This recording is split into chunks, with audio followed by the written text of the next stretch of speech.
The Singing Gambler, a true story of luck, loss, and redemption.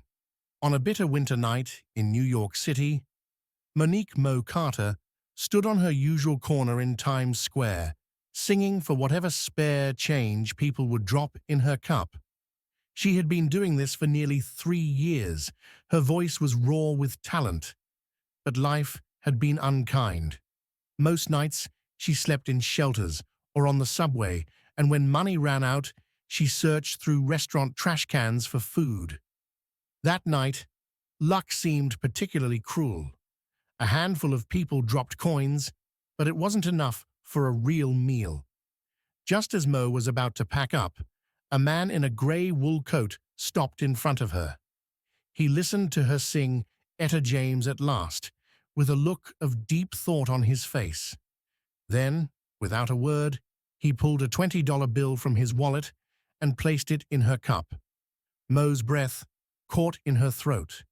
She hadn't seen a bill that large in weeks. Something told her this was a sign.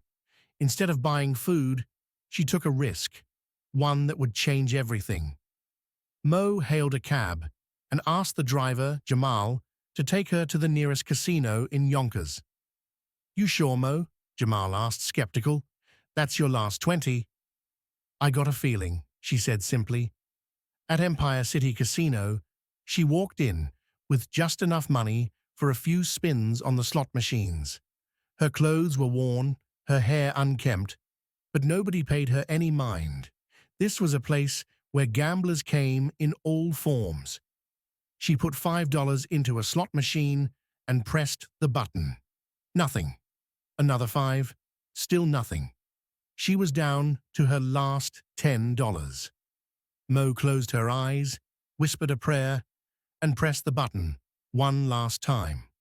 The machine lit up. The bells rang louder than she had ever heard before. The screen flashed, jackpot, $500,000. Mo stood there in shock. People turned to look. Casino staff rushed over. And in less than 5 minutes, she went from homeless to half a millionaire. With her winnings, Mo was suddenly thrust into a world she didn't understand. The casino gave her a check for the full amount. After taxes, she walked away with $350,000. Word spread fast. People she hadn't spoken to in years suddenly wanted to catch up. And then there was DeAndre Dre Simmons, a smooth-talking hustler who saw an easy target. "Mo, you gotta move smart with that money," he told her. "I know a financial advisor. She can double that for you."